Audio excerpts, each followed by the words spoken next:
Yesu ashimwe. Reka musubize nkwifuriza amahoro y'Imana, umugisha w'Imana nuboneke kuri wowe ukunda kandi ugakurikirana umunsi ku munsi by'uko urabagirane. Imana y'amahoro iguhereza umugisha, ukuboko kwiza kw'Imana kuboneke kuri wowe by'uko urabagirane, kuko umucyo wawe uje. Turi kuwa gatandatu, tariki ni 11, ukwezi ni ukwa karindwi, umwaka ni 2026. By'uko urabagirane y'uyu munsi nzanywe no kukubwira ikintu gikomeye. Uyu munsi nzanywe no kukubwira ngo Imana yaguhamagaye, Imana yagutoranyije, iri muri wowe mindani, ni intwari kandi irakiza. Hagarara ukomere, uri umunyembaraga, uri umutsinzi, uri umunyamugisha. Ntabwo uri umuntu wo gupfa byoroheje, ntabwo uri umuntu wo gupfa gutyo gusa ngo upfe. Uri umuntu udasanzwe. Imana wizeye ni inyamaboko. Imana wizeye ifite ububasha, haleluya, ifite ububasha bwo guhindura ibidahinduka bigahinduka. Ifite ububasha bwo kwimura imisozi. Kuko reka nkubwire, fata Imana uyigire iyawe, fata Imana uyigire iyawe, ko ntabwo uri umunyantege nkeya nk'uko abantu babivuga. Abantu bavuga ko uri umunyantege nke, ariko ijambo ry'Imana ryo rivuga iki?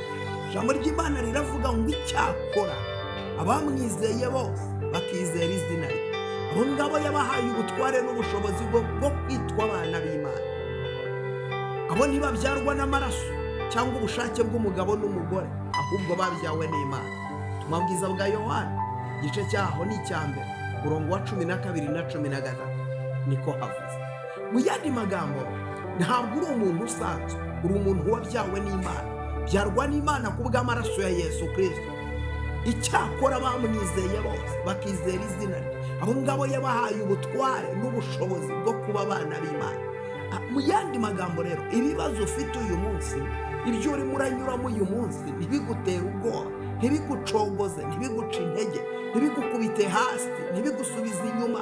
Ibyo urimo uracamo uyu munsi, Imana y'amahoro ifite umugambi mwiza ku buzima bwawe. Urimo uraca mu bikomeye, ariko icyo ngicyo ntigikuraho umugambi w'Imana. Uko wanyura mu bikomeye kose, nta kintu na kimwe gikuraho umugambi w'Imana, ntacyo. Birashoboka ko abarozi baroga, ariko abarozi ntibashobora gukuraho umugambi w'Imana. Birashoboka ko abantu bavuga amagambo, ariko amagambo y'abantu ntabwo ahagarika umugambi w'Imana. Umugambi w'Imana urakomeza, imvura yagwa itagwa, umugambi Imana igufite urakomeza. Isobanukirwe, umenye icyo Imana yavuganye nawe. Isobanukirwe, umenye agaciro ufite muri Kristo Yesu. Nurangiza uhagarara uvuge ngo kuko umwami Imana azantabara, nicyo gituma ntamwara. Yesaya 50:7.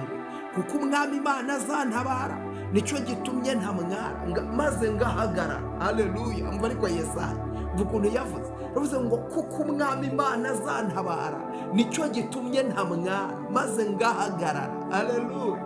Ngakomera, nkamera nk'urutare. Ngo kandi ndabizi ko ntazakorwa n'isoni. Umva Yesaya. Kubera ko umwami Imana azantabara, Yesaya yarabirebaga ko ibituma amwara birahari, ibituma seba birahari, ibituma abantu bamuvugaho birahari. Ariko arangije arabireba, aravuga ngo kuko umwami Imana azantabara, nicyo gitumye ntamwara, maze ngo ngahagarara mu maso, ngakomera mu maso yanjye, aho ngaho hakamera nk'urutare. Ngo kandi ndabizi ko ntazakorwa n'isoni. Muri ibyo kurabagirane y'uyu munsi, ndakubwira ijambo ryitwa kwizera Imana no gufata Imana ukayigira nini mu buzima bwawe. Imana yigire nini, yigire ngari. Imana reka gushyira ibibazo imbere ngo wumve ko ari byo bikwishe, hore mu maganya. Mana ndapfuye, Mana noneho birarangiye, Mana noneho binshikiyeho, Mana noneho uyu munsi simparenza. Oya, wihimbaraga ibibazo, wihimbaraga ibibazo. Ibibazo biri munsi y'ukuboko kwa nyir'ibiremwa. Uwiteka uri hejuru abirusha amaboko. Mana noneho se Mana, uyu munsi abarozi barambitana. Oya, abarozi bararwana ariko ntabwo ari abatsinzi. Bararwana ariko ntabwo bazagushobora. Bararwana ariko ntabwo bazagera ku mugambi wabo, kuko Imana yakuvuzeho bo batari bavuga. Imana yakuvuzeho kandi kuvugaho ibikomeye. Imana yakuvuzeho kandi kuvugaho ibintu binini. Imana yakuvuzeho kandi kuvugaho ibintu bigari. Ibyo bintu Imana yakuvuzeho nibyo bigiye gusohora ku buzima bwawe, nibyo bigiye kukubaho, nibyo ugiye kwakira. Ibyo ngibyo Imana yakuvuzeho, ibyo ngibyo, haleluya, umugisha Imana yakuvuzeho uwo niwe ugiye kugusohoraho. Ubuzima Imana yakuvuzeho nibwo bugiye kugusohoraho. Amahirwe Imana yakuvuzeho niyo agiye kukubonekaho. Imana yaravuze ngo uzakomera, nta kabuza uzakomera. Ikintu kimwe gishobora gutuma udakomera ni wowe kudakiranukira Imana, kudatunganira Imana, kudakora ibyo Imana ishaka. Ibyo byatuma udakomera. Ariko amagambo y'abana b'abantu ntabwo azigera kubuza gukomera. Ibyo abantu bakuvuga ntabwo bizakubuza gukomera. Abantu kuba bagusebya bihorere bagusebye. Abantu kuba bakuvuga nabi bihorere bakuvuge nabi. Ni igihe cyabo, ibyo birabareba. Icyo Imana yavuze kizasohora kuri wowe kandi kizasohora bareba, kuko umugambi w'Imana urakomeza, nta kintu kiwuhagarika. Reka dusome ijambo ry'Imana riboneka muri Zaburi, igice cyaho ni icyambere. Haranditse ngo hahirwa umuntu, haleluya, hahirwa umuntu udakurikiza imigambi y'ababi, ntahagarare mu nzira y'abanyabyaha, ngo ntiyicarane n'abakobanyi. Ahubwo amategeko y'Uwiteka niyo yishimira, kandi amategeko ye niyo yibwira ku manywa na nijoro. Uwo azahwana n'igiti cyatewe hafi y'umugezi, cyera imbuto zacyo igihe cyacyo, ibibabi byacyo ntibyuma. Icyo azakora cyose kizamubera cyiza. Haleluya. Umva uwo muntu. Uyu munsi nagira ngo mbwire, tekereza kuri uwo muntu. Hahirwa umuntu, wabyumvishije? Kuba uvuka mu miryango iciriritse ntabwo ari ikibazo, aho wavukiye si cyo kibazo. Kuba uyu munsi abantu bose barakwanze, icyo ntabwo ari ikibazo. Bibiliya iravuze ngo hahirwa umuntu udakurikiza imigambi y'ababi, ngo ntahagarare mu nzira y'abanyabyaha, ngo ntiyicarane n'abakobanyi. Haleluya. Ngo ahubwo amategeko y'Uwiteka, amategeko y'Uwiteka ngo niyo yishimira ku manywa na nijoro. Uwo muntu azahwana n'igiti cyatewe hafi y'umugezi. Uwo muntu azahwana, urumva mu yandi magambo, uwo muntu arahirwa kuko azahwana n'igiti cyatewe hafi y'umugezi. Bivuze iki? Iyo watewe hafi y'umugezi, no mu zuba uratoha, no mu zuba icyo giti cyera imbuto, no mu zuba icyo giti bagisoromaho. Haleluya.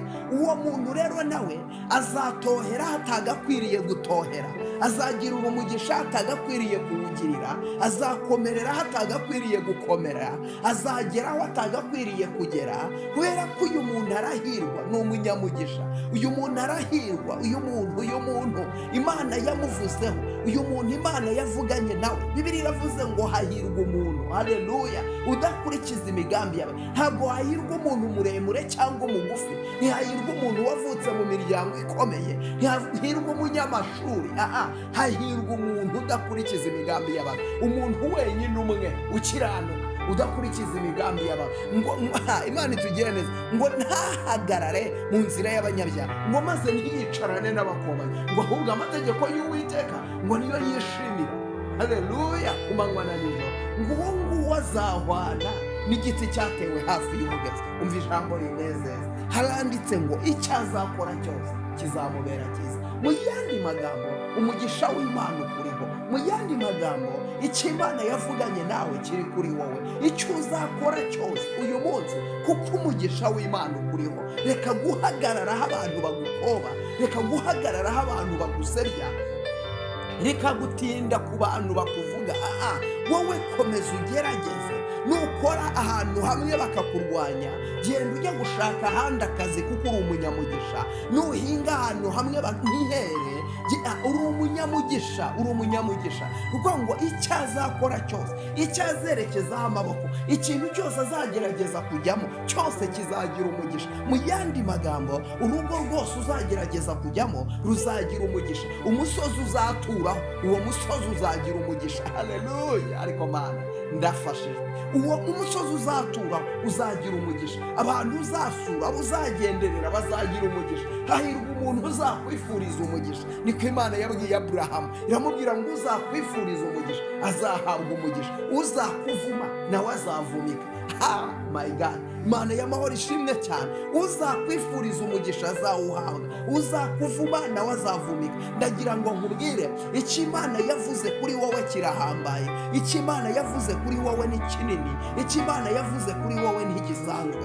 Rero cyizereremo, ugihagararemo, mva nkubwire, cyizereremo, ugihagararemo kandi ugerageze gukora.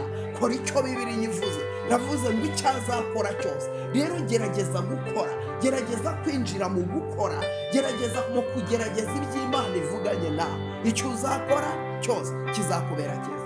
Mana ndagushima kuri Imana igira neza, ngushimiye imirimo yawe, ngushimiye urukundo rwawe, ngushimiye kugira neza kwawe. Kristo wabambwe ugira neza bugacya bukira, hirya yawe nta yindi Mana. Ndasengera uyu muntu wari unkurikiye, mugirire neza, umuhe umugisha, mugirire neza, umubohore, mugirire neza, umuhindurire amateka, agura imbago z'ubuzima bwe mu izina rya Yesu Kristo. Jambo ryawe rirambwiye ngo hahirwa umuntu udakurikiza imigambi y'ababi. Ndasenze Mana Nyiringabo, uyu muntu wari unkurikiye wagura imbago ze, icyo agerageje gukora cyose ugihereza umugisha. Uyu muntu wari urwaye umukize mu izina rya Yesu. Uyu muntu wari uboshye umubohore, uyu muntu wari urushye mu ruhure, uyu wari ubuze uko agira mucira inzira, kuko uri Imana ishobora byose. Urakoze Data kutabaye, kandi urakoze kuhinduye amateka. Icyubahiro ni kibi cyawe, ni mu izina rya Yesu Kristo, amen.